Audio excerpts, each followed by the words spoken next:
Hey friends, it's 2025 and before too much time passes, I'd like to share my goals because I think sharing my goals has been a big part of holding myself accountable, so here we go. First, I'd like to improve my Spanish speaking skills so I get a little bit more comfortable responding more quickly or adding to the conversation instead of not.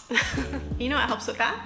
Practice. I'm going to continue taking my Spanish lessons with Alfonso. I'm going to continue going to my Spanish Tuesday group with my friends. Anytime I'm at a restaurant or somewhere where speaking Spanish is an option, I'm gonna do it. And I'm going to take full advantage of artificial intelligence this year by having conversations on days where I'm not gonna have interactions with native Spanish speakers. Me parece que estoy en el punto del viaje de aprendizaje de español, donde tengo suficiente vocabulario y el conocimiento de la gramática y solo tengo que usar lo que sé hasta ahora para sentir más cómoda y tener más confianza en mí misma.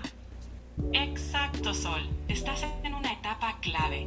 Usar lo que ya sabes en situaciones reales te ayudará a ganar más confianza. Next, I'm switching gears from French to Japanese, from Francais to Nihongo. So at the beginning of the year, in my journal, when I got ready to write down why I was learning French, I literally put because it's one of the top 5 languages spoken in the world and could not think of anything else. But when I tried to think of reasons I would learn Japanese, I actually went to Japan a couple years ago. I love the food, I love the culture, I watch anime. It actually just sounds like a really cool language. Even though, yes, it's going to be super challenging because it's different than English or Spanish, or so I've heard. Another mistake I think I made last year with French is to do these lessons every day, and each of these lessons were like 1 to 2 hours long. In order to not burn out, I'm going to keep things a lot lighter. For the first 5 months, it's going to be Pimsleur. Lessons are only 30 minutes, and I can do it while driving or cooking or coloring or like whatever I want.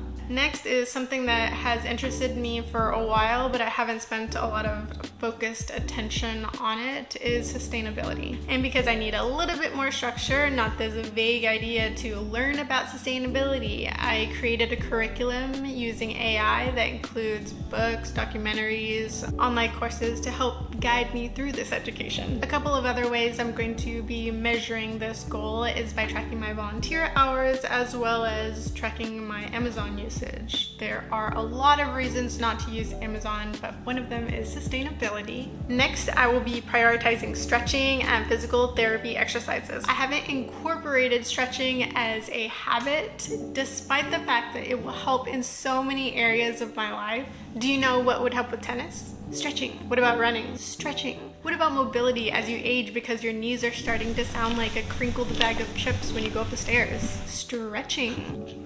Super specific. Lastly are my travel plans. We've got Canada with my sister in May, New Mexico with my mom in the summer, Shenandoah National Park with Austin at the end of October, and a very tentatively New Zealand at the end of the year. But we'll see. Thankfully, every trip I'm getting better and better at planning. Last year I only had a month to plan for Argentina and nailed it. I'm also getting better and better at asking for help when I need, so I'm not going to feel like I'm planning everything alone. Thanks in advance, Taylor and Austin. That wraps up my goals, but what about yours? Let me know what they are in the comments below. Thanks for watching, and I will see you next time. Bye!